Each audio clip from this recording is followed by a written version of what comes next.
Welcome to Common Sense and Consequences, where we sit down with Montanans from every walk of life to talk honestly about what's happening in our communities, at our capital, and in our daily lives. We have Patrick Webb with us today from the Montana Family Foundation. Yeah, thanks for having me. So excited that you get to come in today to our new studio. Yeah, it's beautiful. I was just thinking, the first time I met you was actually at a Toastmasters meeting that I was visiting, but probably about a year and a half ago. Yeah, it might have been longer than that. Maybe. I was trying to think. I think I remember. Yeah. You tall guys, are a little bit more unforgettable than the rest of us. Make a bigger impression, I guess. But when I met you then, I thought, I'd be seeing this guy again somewhere. I just had a feeling.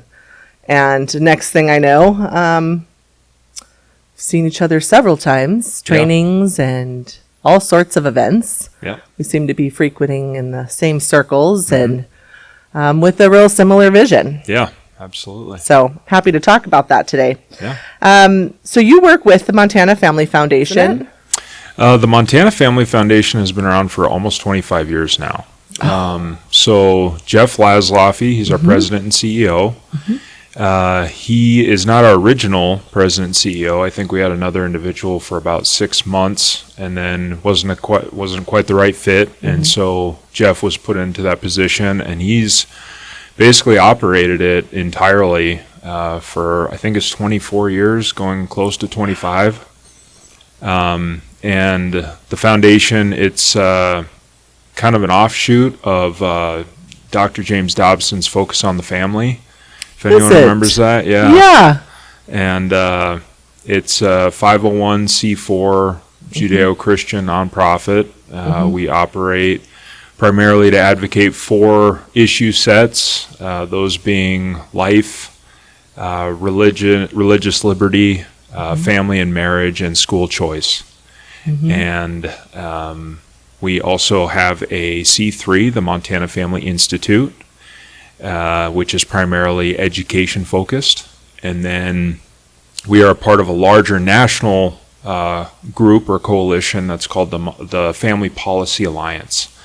And that's kind of where we get a lot of support. And, our resources wise, our donors are all primarily Montanans. I don't know the exact numbers, but I would say it's probably over 95% are Montana donors, if not more than that.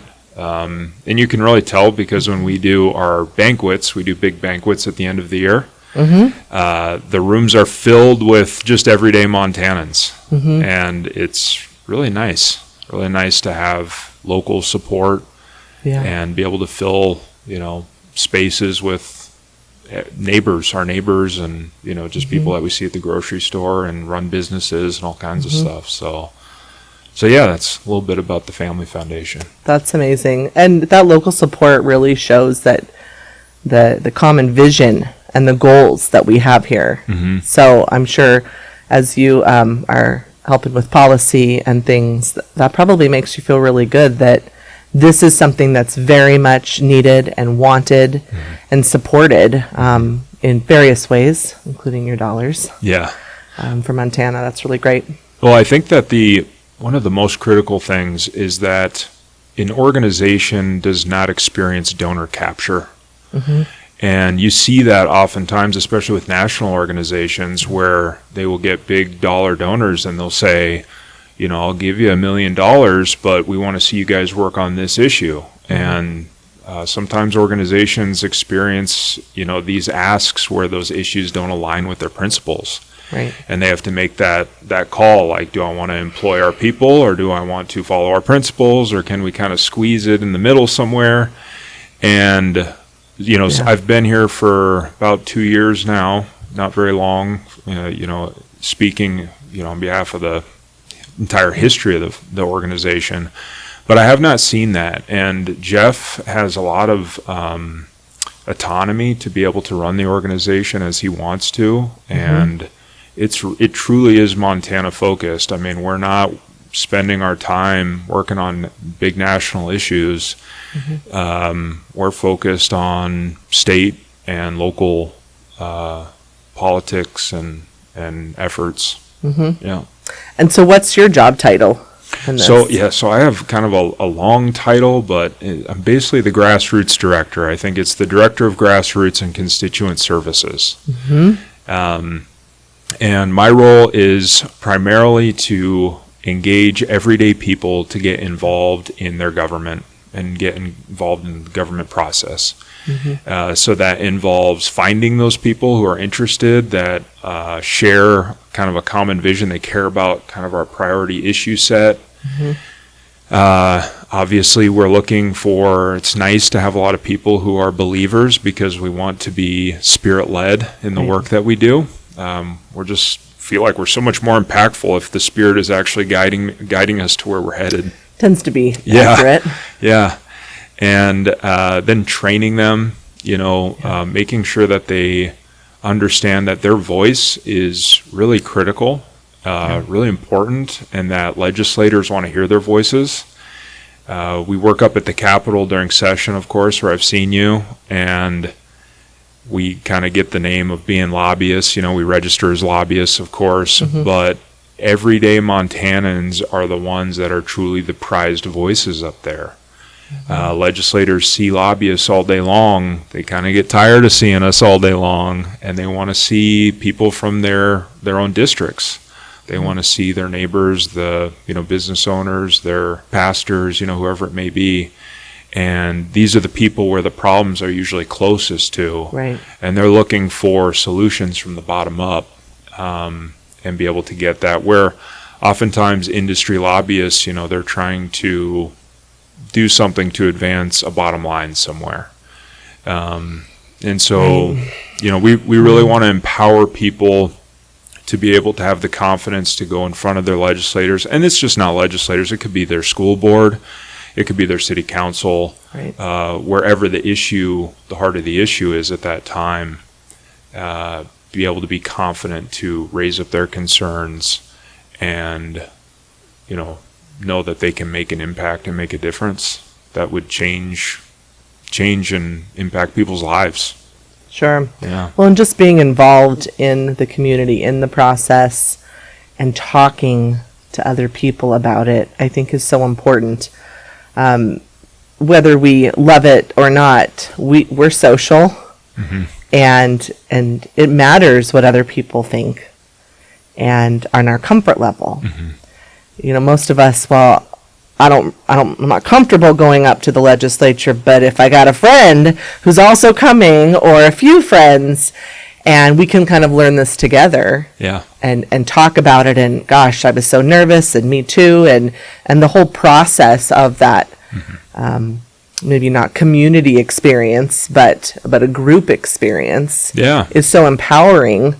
And I know that the trainings I've sat in on that you've held and been a part of have been really well done in equipping, and people are coming from all over the place to attend these trainings and bringing their kids, and it's a project, and it's an education. I think this is really supposed to be more of a way of life. And we've been so removed from it. I love that you're educating and activating and building this process to be a normal process again. And it's very difficult to create a authentic, genuine community of people who want to hang out and do life together. A lot of these people tend to frequent the same circles, as you were saying, you and I do. But everyone's very busy in their own personal lives, and they don't often have time to really build a relationship deeply with those individuals that kind of cross over into the areas that they're interested in. And, I have done grassroots work for about, 13 years to some degree or another, and tried many different things, failed at some things, and it's kind of this trying to figure out where the sweet spot is Right. And creating those communities is probably the hardest thing to do, but being able to provide an opportunity to bring people together to become leaders for their community, and whether or not they're leading a community as a whole, or just their families or whatever it may be, giving them the courage to stand up for truth in a society that does not reward it, and know that they're going to have some people behind their backs. We try to do that, and our trainings will range from making sure that people kind of have a vision alignment. They understand what this is. This is not just a political battle between Republicans and Democrats. This is a spiritual battle that's taking place behind the scenes, and where its roots kind of come from. So history is very important, learning about Marxism and how that has kind of advanced into the new kind of progressive left. Yeah, it sure has. Yeah, the war against religion that has taken place through that, and through that, just kind of the traditional foundations of society, like the family, why they're under attack. It's not just that they're under attack conveniently because it's 2025. They have been under attack for a long period of time. And if people can understand that it is kind of a holistic battle or attack that's taking place, then I think that they put more into it, because they see that it is a real threat that society's facing, and we want a free society where people can flourish and create and love their families and have their kids prosper. We all want that, but there are some things that are moving forward that aim to destroy that vision. And then, of course, the skills training, Toastmasters, right? So we don't run a Toastmasters, though we probably should. And making sure people understand, how do I craft a testimony for the legislature? How do I do it in 1 minute? Because, they only give me 1 minute. So hard. Yeah. How do I contact people? How do I put pressure on legislators if they will not listen to my arguments? How do I, surround them with other people that might be more influential on them than maybe I am? Right. Who are they more receptive to? Yep. How do I let you know that I'm serious? Yeah. And this matters. Yes. But do it in a really respectful way. Absolutely. It's always finding that balance, and you never really know how it's received sometimes. Yeah. It can be nerve-wracking, especially just starting out. Oh, yeah, and I've never run for office. I've never served in office. I can't imagine how stressful that position is. Those people, everyone who serves up there, from the people who score the lowest on our rankings to the people who score the highest, they're sacrificing for the people of Montana to one degree or another. We try to give them all the respect that they're due. We try to love them all, I think, as Christ commands us to, even people that we consider our kind of ideological opponents. We still pray for those people.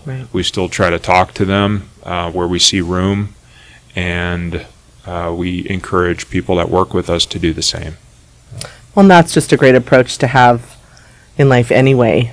And I think when you have a set of values that is your foundation, I think it's a little bit, at least it's easier for me, I think, when you're coming into a place where it's really uncomfortable, or you're going to get a lot of pushback, you already have a heart and a vision. And I think it makes us a little bit more graceful. Yeah. Okay, I know that you might not really understand all the history behind this terminology or this thought process, and I can have grace for that. And I might not have all the knowledge on a topic that you do. So how can we approach each other from a standpoint of grace and understanding, trying to see where you're coming from? I think anytime you're doing work that matters, I just think it's easier to have that vision. Absolutely. And in the current political environment, it is very easy to burn bridges It's very easy to attack people personally because you get emotional and frustrated about maybe ways that they're voting or stances they're taking. But it doesn't do anything to advance the issues that you care about. And we had, I'm sure your listeners are very familiar with the kind of caucus infighting that took place up at the legislature that absolutely had an impact on our priorities. But to insert ourselves into the middle of that wasn't going to benefit the issues that we were trying to pass out at the end of the session. The thing that matters the most for us in that building is that, what comes out of it on the, 90th day or whatever. And because that's what really impacts the lives of Montanans. And so, we're not called to attack people personally. We're called to speak truth, be unafraid to do so, have the courage to do so, and fight as hard as we can. And we like to say that the duty is ours, but the result is God's. Absolutely. Yeah. I would agree with that. Well, you've got a pretty watchful eye on things. Not just because you're tall, but you kind of see what's happening on the different sides. And I think maybe more so because you were in as a lobbyist. Which bills have really caught your attention that you've been focusing on? Yeah. So, again, we kind of have our issue set, those 4 issues that we work in. We also believe in respecting the Constitution, right? And so we don't want to advance things just because we think that that's a good thing to beat the other side over the head with. Right. We are very cognizant of the growth of government and how, if that is flipped over to a side that you disagree with, how it can be weaponized against the people very, very easily. And so everything that we do, we try to take very focused, targeted approaches where we do think that the law needs to be prescribed to fix that problem. So, the proper role of government to protect the rights of the individual. And at the forefront of that is life. And so if there's something that's taking place that is harming someone, taking their life, we need to fix that. So obviously, the kind of abortion pro-life topic is a main concern of ours. We engaged very deeply and heavily on trying our best to combat the constitutional ballot initiative CI 128. Right. It was passed by the voters of Montana. And so now our ability to impact that area has lessened pretty significantly. So we are still trying to make gains in that place where we can. We are also, not done with CI 128. But for the life set, for us, that is protecting life from conception to natural death. And so we have a range of issues. One that a lot of people that are, pro-life, that think about specifically protecting the preborn child may not consider as a life issue, but we absolutely do, is the transgender movement that is pressing in hard against our children and even adults. For that matter, but House Bill 682, it was sponsored by Representative Greg Kometz. He's out of Miles City. They have a group down there called the Patriots Roundtable, I think, and that's an awesome group of folks. If anyone's in that area, reach out to those guys. But this one allowed individuals to bring a private right of action in lawsuits related to gender transition treatments performed when they were minors. So this would be after they're adults. Yes. So they've had some time. The choices were made to transition, and now they've had some time to live as the opposite sex, and now they're deciding, wait a minute, for whatever reason, this was not as good of an idea as I thought. Yeah, and that's exactly right. And we see in our country that the average age that individuals choose to start a family, have children, is about 27 and a half. It's very late, right? I think we all know that it's pretty late. But a lot of these individuals who go through these treatments, procedures, they don't realize the harm that has been done to their ability to have a family until they decide to start one, and they can't. Right. And so it was important for us to have a long statute of limitations. We fought for a much higher standard of statute of limitations, but of course through the process of the legislature, it got whittled down. The amendments happen. Yeah, the amendments happen.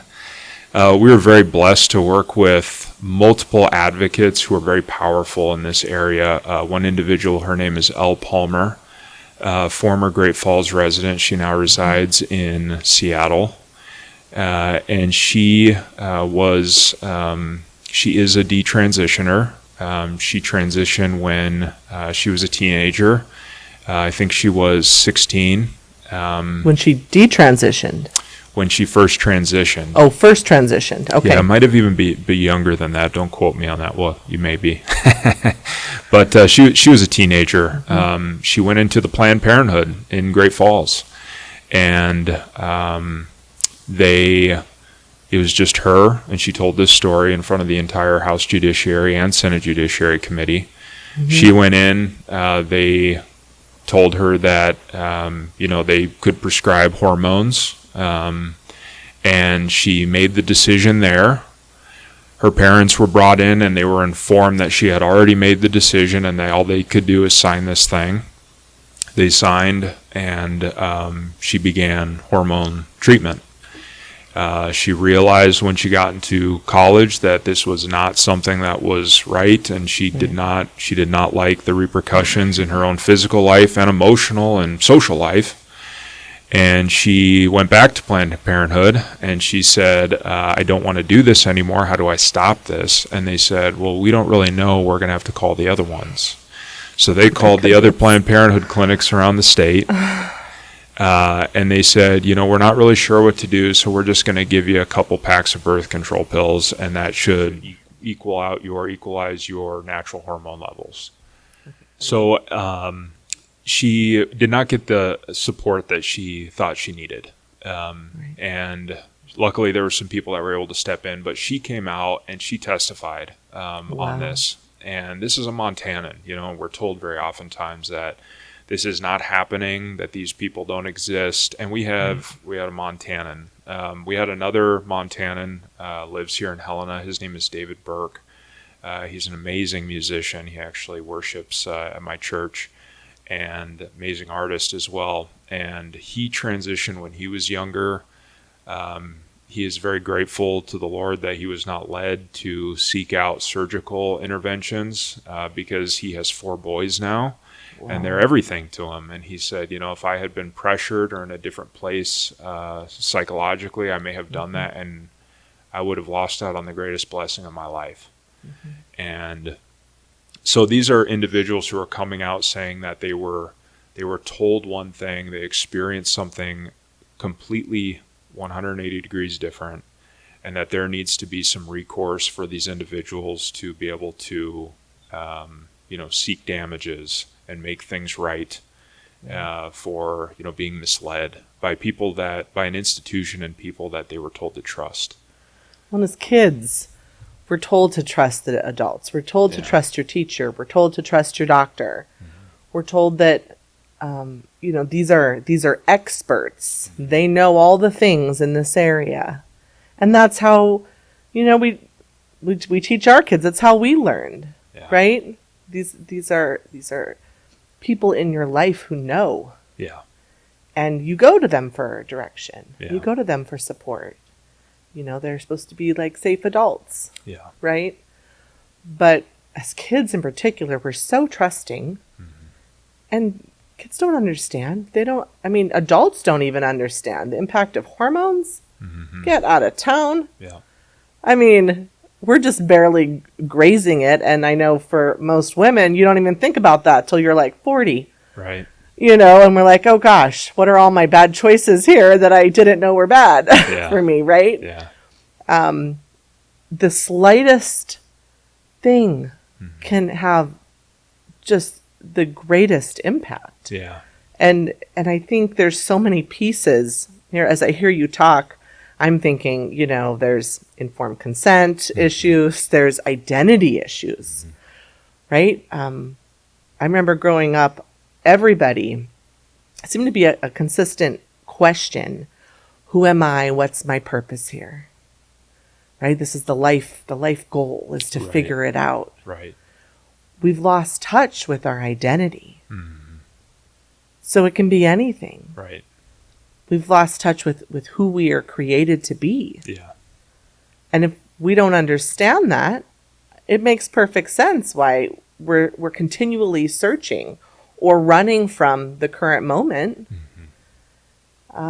We might understand it. We might be uncomfortable. There's just so many levels of conversations that I think need to be had. Yeah. That are very warranted, and it, unfortunately, I think a lot of adults these days, a lot of parents, we're not very good at parenting. We're not very good at being the strong adult, the leader. Yeah. Right? We can make all rules all day long, but are we leading? Right. Are we teaching? Are we raising up adults? Yeah. Or are we raising up toddlers? Yeah. There's so many layers here that I think we're missing out on. Yeah. That come far before any conversations of I want to transition and make permanent lifestyle choices. Yeah. We need to have parents leading, and we need to be able to have a full conversation Yeah. about this is really what this means. Yeah. And I just don't see those being had. Yeah. I think that's right. I think that there is also an effort to undermine parents who are trying to wade through these issues honestly, because you oftentimes hear from doctors telling parents that, well, would you rather have a dead son or a live girl? Because it's a matter of suicide that they put it in front of the parents, and that's almost a way to just cut them at the knees and say you kind of are locked into this unless you're going to advocate for the death of your child, which no parent would do. In reality, we had one individual who, this is a wild story. So getting people to testify is really important in front of the committees, and making sure that we have experts on a heavy, medical issue like this was very critical, because we're not medical doctors. So we rely upon experts to bring proof and their own experience to the forefront for the legislators to learn from. We had one individual, her name is Stella O'Malley. She is the director of GenSpect. She is a psychotherapist, lives in the UK. And I reached out to her, and she said, I would be happy to testify. She said, I have a support group that night, but I should be able to hop on. And we had a hearing early on a Saturday morning, which sometimes happens, right? And she only had a minute to testify. But sometimes you try to get them to expand through questioning on some of their points. And the reason I bring up Stella is because GenSpect, they posted or published the WPATH leaks. Now, WPATH is an international organization that is responsible for creating the standards of care for gender dysphoria.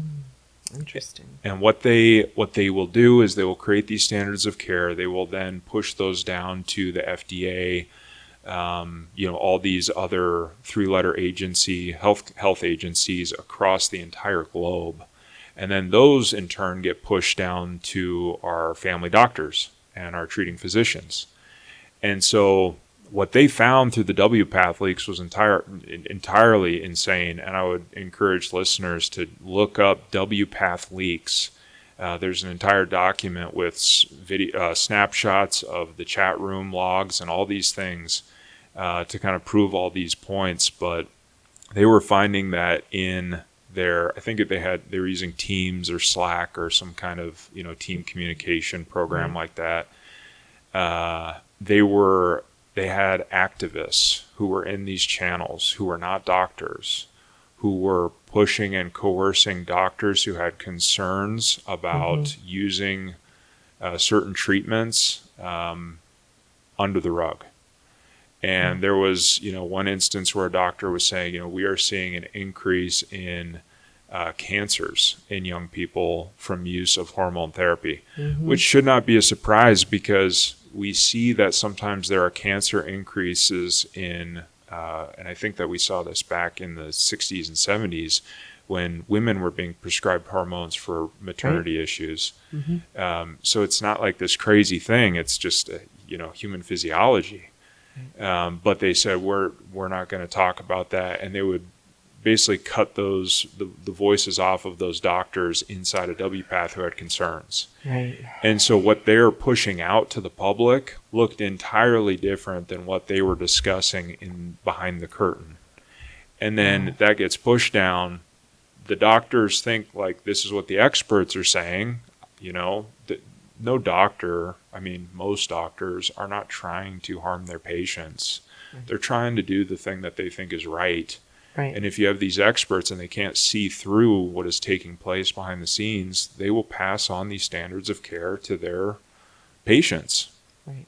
And then the parents trust the doctors. I'm not a medical doctor, so I'll trust them. They're doing what they are being told is right by the experts. It is a complete capture of the medical institutions that, like you said, we were taught to trust. And I think COVID began to reveal that to people, but there is so many more layers to that, to how it is preying on people. And of course, the reason it is taking place is because, I think it's a spiritual war behind the scenes, but I think it's also a financial boon to the people that are involved in it. There are so many individuals that once they go on these treatments or have these surgeries, they become lifelong patients who need all kinds of treatments. Jamie Reed, she's a whistleblower who worked at a pediatric gender care surgical clinic. And they did these treatments on kids from about 2018 to 2022. And she had the most awful stories to tell about how these kids would come back to get help from the repercussions of the surgeries that would take place. And again, it's being done for money largely. And it sounds so sick, but that's the truth. I have some grace, for the parents that are trying to navigate these waters because it is at a level that a lot of people don't really understand. Well, I know for me as a mom, especially as a new mom, I really felt a lot of pressure to know everything, to only make the best choice every time. Yeah. And I found that to be a pretty common feeling amongst young moms in particular, because we weren't in the habit of calling our parents or calling our grandparents.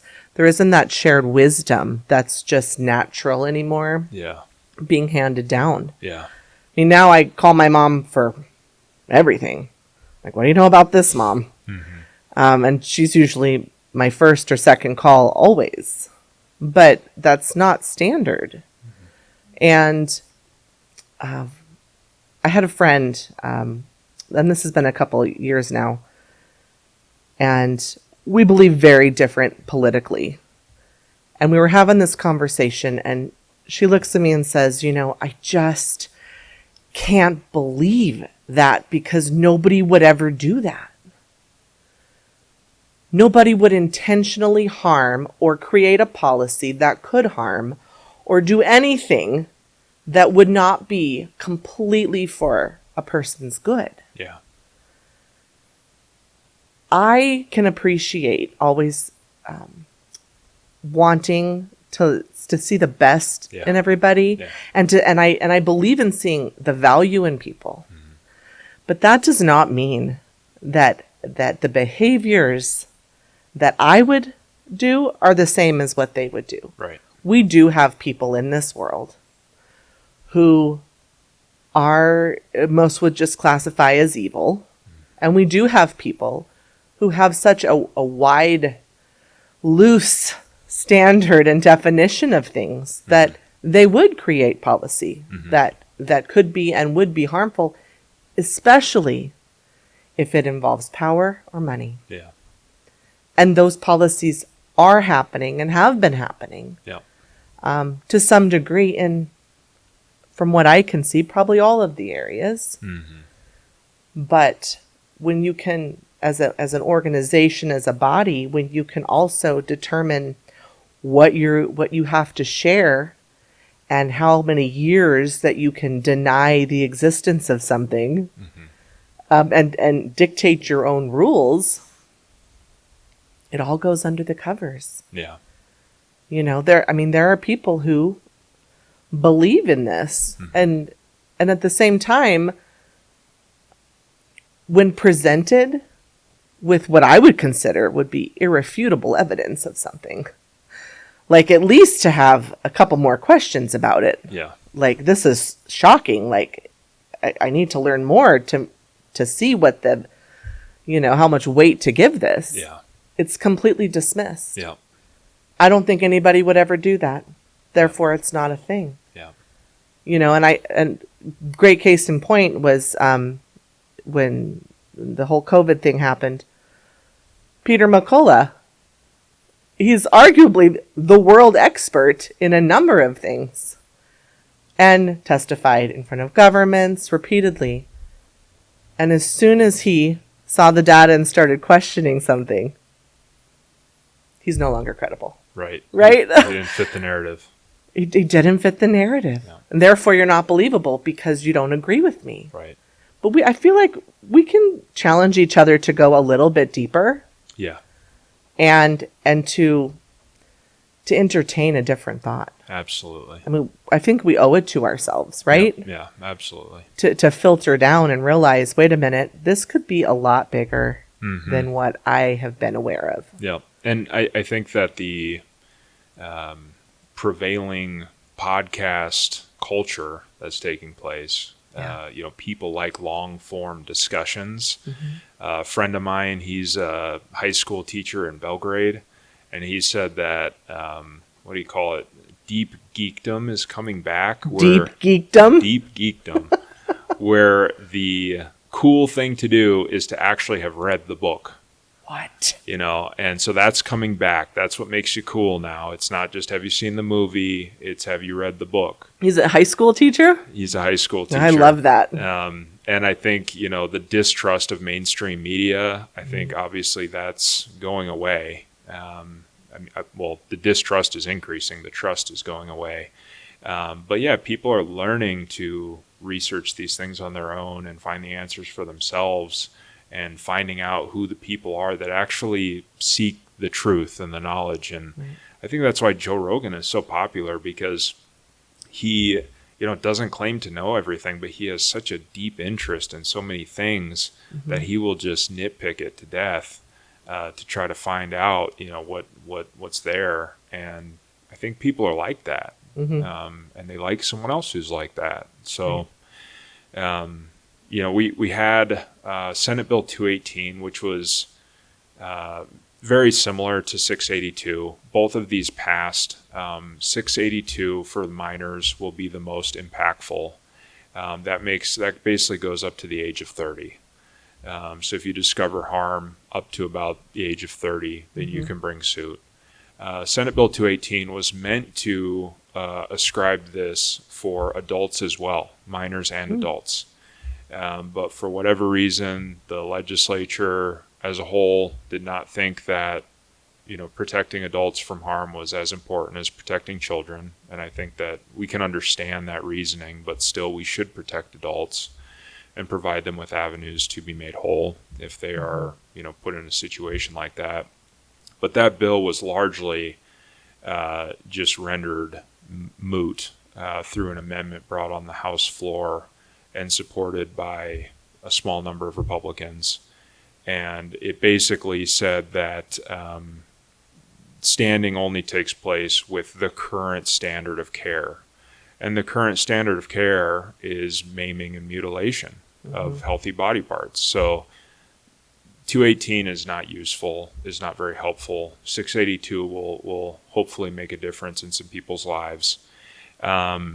And then another bill that we worked on, which is a different issue area, still kind of on the subject of life, is Senate Bill 136. And that establishes that a patient's consent to physician-assisted suicide cannot be used as a legal defense for a charge of homicide against the prescribing physician. So this is these are very controversial issues. One thing I would always do when I would go to legislators who I knew I was going to have a little bit of a tough time with is I'd say, I got another non-controversial one for you. And they know, like, we only Prep work 'em. on the controversial Right, ones. right. But yeah, this is physician-assisted suicide. And right now in the state of Montana, physician-assisted suicide is basically legal through a loophole that the Supreme Court left open that says that a treating physician could not be charged with homicide if the patient provides consent. And it's taking place all the time. We don't always know the instances of how it's taking place. We don't know the state of mind that these individuals are in when they're supposedly giving consent. There's so many questions to it, but because it's a loophole, it's not regulated to any degree. And so we have, firsthand accounts of people that, are being put in positions where they are very weak in their mind at the end of their life. They're maybe on medications, and these decisions are being made where maybe otherwise they wouldn't be made. Right. And so, I'm sure that this is a really hard one for maybe some of your listeners. We have so many people that have experienced some type of situation involving this. And of course, we're not advocating for suffering for people, but we believe that through palliative care, that there are options to make someone's life comfortable and let this process happen naturally as God intends it to take place. So this bill was really interesting because the power of prayer was so significant through this. Senator Carl Glimm brought this bill. We were working the hallways very diligently, that day, of course, previously, but especially the hour leading up to the vote. So it's fresh in their minds. That's right. Yeah. And you never know who's worked them, between when you've last talked to them. Right. And we were down in our vote count. We were like 25, and we need 26, maybe even 24. And we went into Senator Glimm's office and we asked him what he wanted to do, and we all decided that we needed to run with it still, not pull it last minute. We prayed over it. We watched the debate, and if you have a chance to watch the Senate Bill 136 Senate debate on second reading, it is, I think, a great example of the Spirit working through people, because the proponents, their words were so powerful, and the stories that they had to share were just so deep and moving.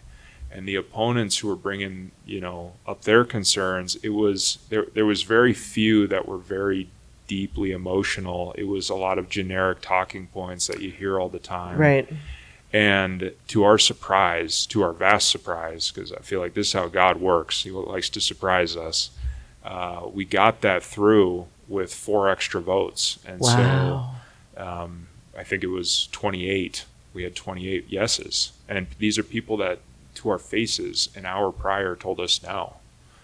And then the next day, we actually lost 1, but we gained 2 more. And so it was 29. Wow. And so it just felt like the Lord was really moving this. Unfortunately, when it got to the House, we were grateful that there was a debate in the House on it, but it didn't make it through. Didn't pass. So, but that was, another one, trying to protect life at the end of life. We always talk about protecting the preborn, but we got to protect the individuals who are, in a very fragile situation towards the end of their lives as well. Yeah, and I think that's kind of forgotten a lot of times. Yeah. And you're by the time you reach that point where you're willing to maybe consider assisted suicide there, maybe you're just suffering is just never ending. What is your state of mind? Yeah. Right? I think sometimes we consider things we wouldn't normally consider because we just need it to stop. So you talked about those two bills a little bit, SB 138, and remind me the name of the first one, the number? Yeah, HB 682. HB 682. And then SB 218. Those are kind of what we call the Detransitioners Bill of Rights. Mm-hmm. And then Senate Bill 136, which was the consent cannot be used in cases of homicide for physician-assisted suicide. Right. And yeah, I mean, we worked on so many, just to kind of touch really quick on a couple others. Pro-life is, as most people think of it, protecting the preborn.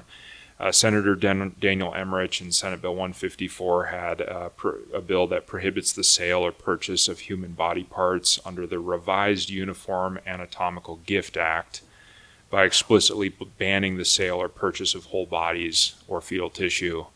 This seems really wild, but the abortion industry, they make money off of selling body parts. Yeah. And they will say that they don't, and they say that because they don't get like a big royalty from it, but they charge pretty exorbitant fees for transporting these to buyers, which looks like it is, basically a smokescreen for actually getting the funds. So this kind of tightens that down. We do not think that you should be making money off of selling body parts. If there's a donation process, that someone wants to do, if you're an organ donor, I mean, I think that's a noble thing to try to help someone else who's in need. But our primary concern here is the trafficking of baby organs, of body parts. Right. So Daniel Emmerich had this bill, and that went through. We had a lot of bills in kind of the liberty space, just protecting liberty. House Bill 121 and 300, they all pertain to protecting women's designated spaces. Right. Private spaces. This includes shelters. I mean, there are women in a shelter that we have, nearby us right here in Helena, that are women who are fleeing abusive relationships. And to think that they actually have individuals, which is the truth, they actually have individuals who are going to seek shelter, who are men pretending to be women. Right. And the women that are there we're told, like, this is a safe place for women. It is absurd. That's absurd that they have to deal with that and be careful not to be sued over that. So House Bill 121 and 300 were both important. Of course, House Bill 300 specifically protects women's sports as well. That's a big one. Riley Gaines, she testified on that bill. I heard her. And that was really great. We had House Bill 655, which prohibits state government discrimination against adoption and foster care providers based on their religious beliefs. Obviously, there's a big issue with kind of CPS overreach, or there has been, at least in the past. I don't want to, throw our current administration under the bus, because I know that they've been trying to do what they can on that. But it really was a big problem, especially under the Bullock administration. And Senator Dennis Lenz, shout out to him. He has just committed his entire being to solving this problem and make sure that families can be together and that children aren't being taken away unnecessarily. But House Bill 655, I believe that was Representative Greg Oblander from Billings area. On school choice, House Bill 320, this established Montana's Academic Prosperity Program for Scholars. It's called MAPS. That's what it stands for. It's basically an education savings account initiative for families to use tax credit funded accounts for private homeschooling, tutoring, and other educational expenses. This had a vote in the House. The Public Teachers Union killed it, made sure it was dead. They put enough pressure on it. They flooded the hallways with their lobbyists. They made sure that it was dead because it's competition for them. And they prioritize the institution over our children's best interests, and they do that time and time again. But they are largely responsible for House Bill 320 going down, which was brought by Representative Lee Deming out of Laurel. A lot of solid folks in that area. Yeah. That's one thing it doesn't really make sense to me. Yeah. You have a teachers union, which is supposed to represent the interests of just the teachers, but they're lobbying on things that affect far more than the teachers. Yeah. And you see them funding and lobbying members of the school board. I mean, isn't that contradictory? Yeah, I mean, they also do have both? Yeah, they also have statewide conferences where it is mandatory to attend. They close down the schools for these. We call them PIR days. When I was a kid, I went to public school. I loved PIR days because I meant it was day home. Right. But they have PIR days. These are supposed to be professional improvement days for instruction for the teachers, which I think is great. They should be able to come together and learn how to be more effective in their roles and better serve students. They come, the Public Teachers Union puts on the conference, and there was an individual who went undercover, not associated with our organization, but someone who went undercover to the union conference, and they were teaching how to talk to kindergartners about transgenderism, about gender identity. They had an entire breakout session called the LGBTQ State of the State.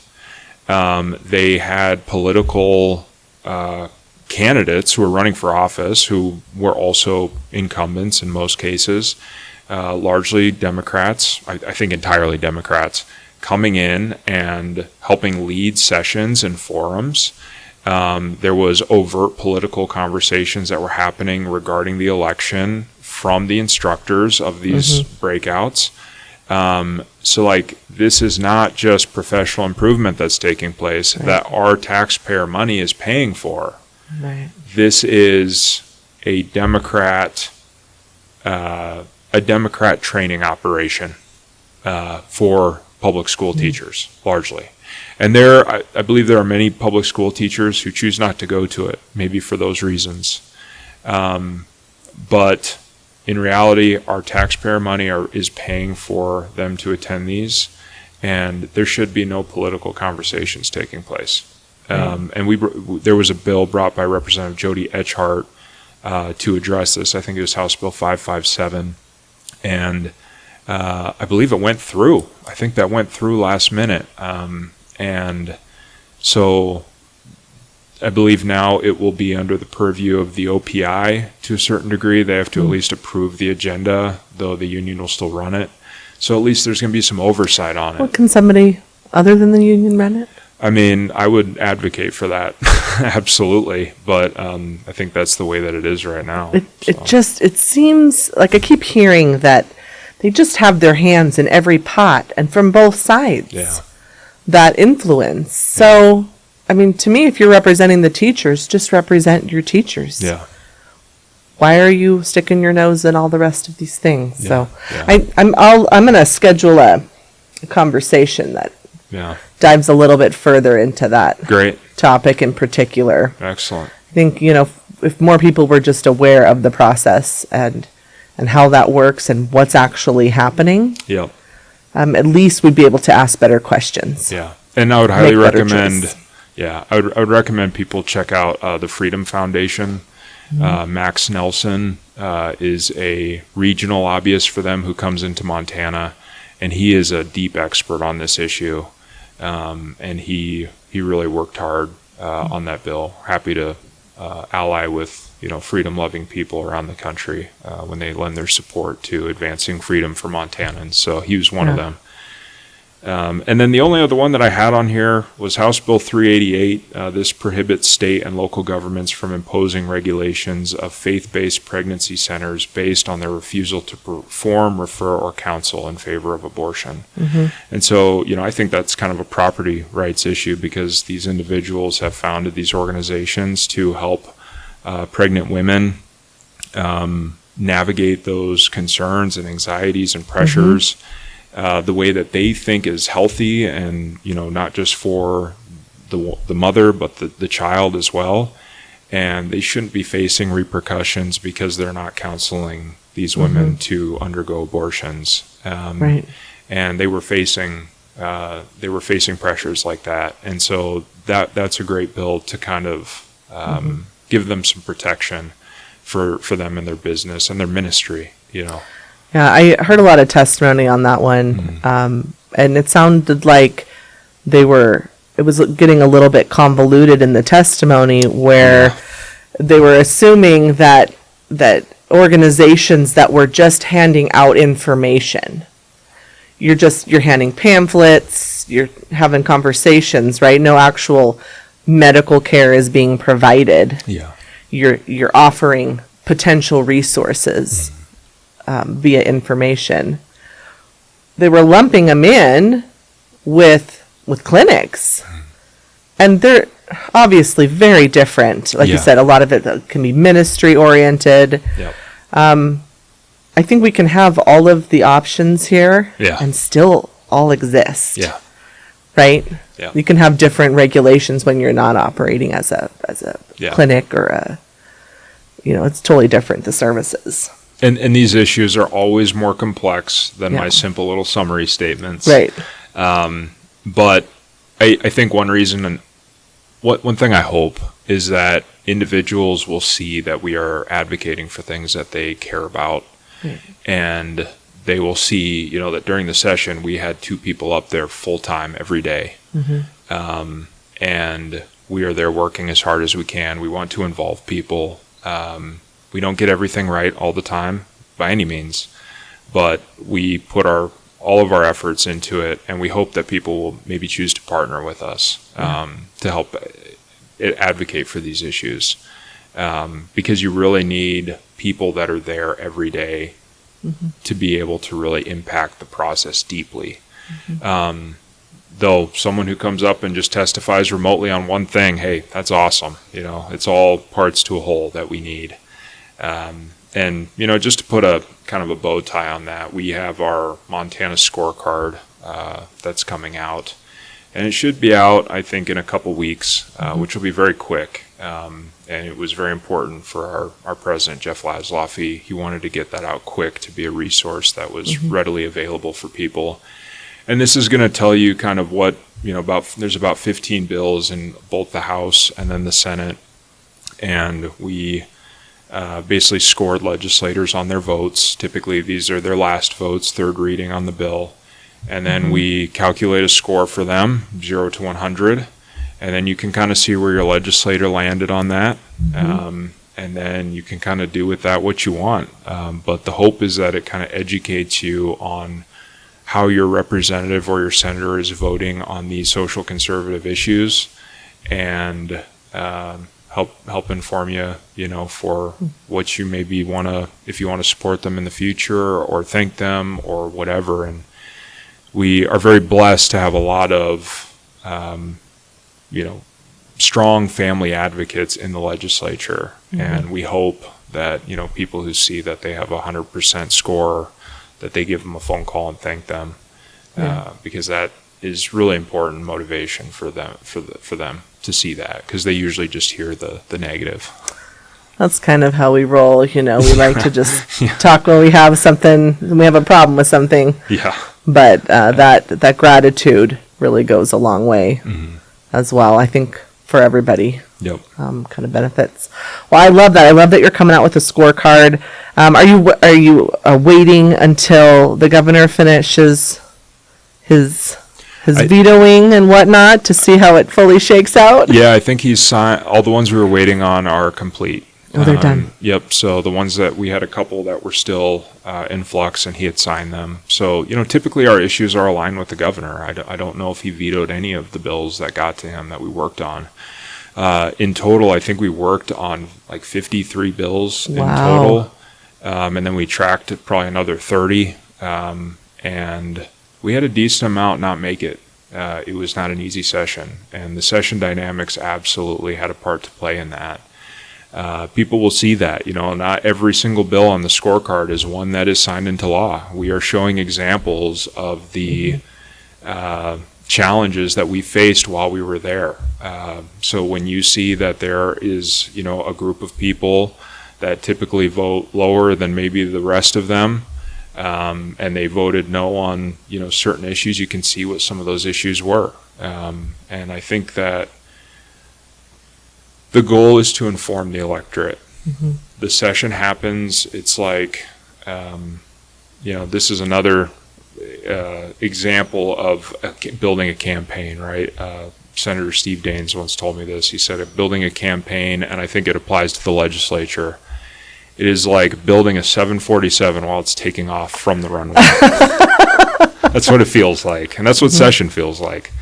So we want to slow it down, take a snapshot, let people look inside and see what we see, and make them aware to what the reality is on the ground in Montana, because it's not as simple as Montana is a red state that supports social conservative issues, supports economic freedom. It's not as simple as that. There is a much deeper game that is played up at the legislature, and we want people to see that for what it is. So that sounds like that's your takeaway point here to for people to consider when they're thinking about that. Was there anything as a lobbyist this session, was there anything that you saw that you were just totally surprised by, like in a good way or a bad way? Yeah. We are very blessed to have Keith Downey as part of our Church Ambassador Network, and this is through our C3, the Montana Family Institute, and this is part of a larger national coalition. And the Church Ambassador Network largely exists to build relationships between pastors and lawmakers, not for the sake of getting them to vote on the things that we like, but just to build a relationship and to minister to them, to hopefully build a relationship with Jesus Christ with them. And so Keith came up to the Capitol maybe a dozen times in total, might be less than that. And he set up a table. He brought in pastors from around the state, and they handed out very beautiful leather engraved with the names of the legislators' Bibles. Wow. That were under the gift limit. And he liked to make sure people knew that. He had to buy them in bulk so that they were under the gift limit. But he gave these Bibles to every legislator, not just Republicans, but Democrats were taking Bibles, and these pastors would have certain people that they would be assigned to, and they would go throughout the Capitol, while the craziness is going on, and they would go and they said, I'm probably one of the few people here who's not going to ask you for something. I want to give you something. And not just the Bible, but I'm here to give you prayer. I'm here to be a voice for you and your family. I will be praying for you when we are not together even. If you need to call me and you need to, ask anything, it will be confidential between us. And I just want you to know that there's someone who cares about you up here who's praying for you and your family. And these men and these pastors who came up, they were very genuine in what they were saying. They were not asking for any votes. And even amongst people that were non-believers, that they would, be allowed to pray for, because they would always ask.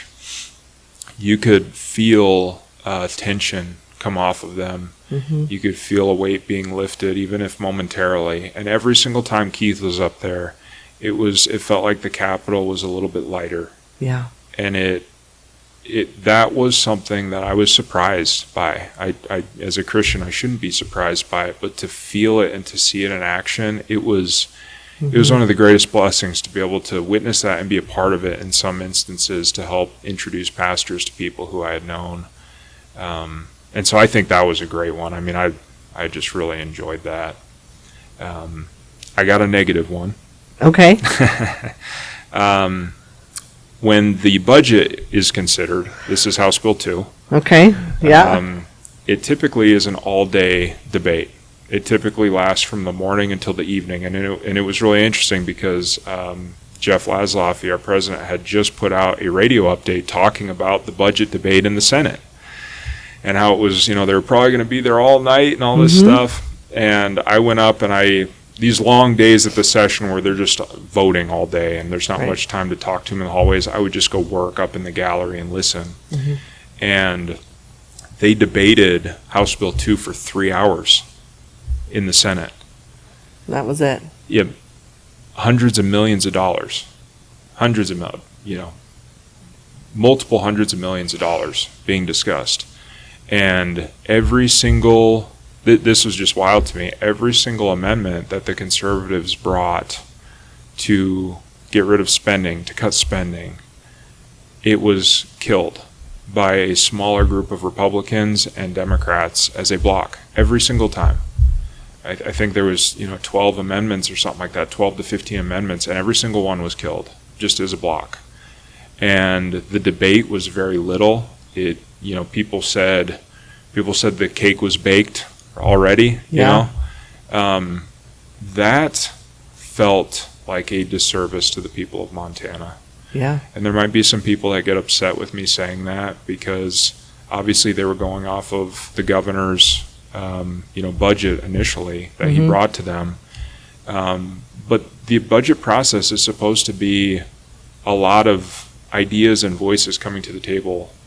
And it seemed like they were basically cutting out that group of Republicans. Side voices. The conservatives, primarily. And that they were just going to push it how they wanted to. And that was very surprising to me and just, I didn't think that was great. But there's always more happening behind the scenes than I'm aware of, but that to me seemed very strange. And even to someone like our president, Jeff, who had served in the legislature, he thought that it was very unique that it had taken place like that. And he served as president or speaker pro tem and served in the legislature for, I think, 2 terms. So, that was an interesting thing. Yeah. Well, and really concerning. Yeah. Because the bodies are supposed to be separate. Yeah. And you're supposed to have that discussion and to vote and to weigh which things you want to leave in. Right. And which things you want to change. That's the point. Right. Of having the legislative body. But if that's already decided, as you would say that the cake is already baked. Yeah. Seems like quite the disservice. I would agree with you there. Yeah. And we didn't engage in the budget. So, I wasn't having conversations with people, but you just observe things. And that was an observation I had I have worked, my first session was in 2015, and I've worked every session to some degree or another since then. And I had never seen that take place before. Something like that. Though the contention and the factions and the infighting that takes place in the caucus, that's very regular. That has probably taken place every single session I've worked to some degree or another. Yeah. Wow. Well, I love that you noticed one of each. There's something good. Yeah. That really, it sounds like really helped the body as a whole. Yeah. At least, and feeling better is always, Yep. it does wonders. So, well, I think we'll leave it on that note here. Thanks again for coming in. Thank I you really so much for appreciate having your me. time, and I appreciate your vision and the Montana Family Foundation and what you stand for. And I look forward to continue to see you around at all the events and going forward. Sounds good. Thanks for having me, Rachel. Thanks.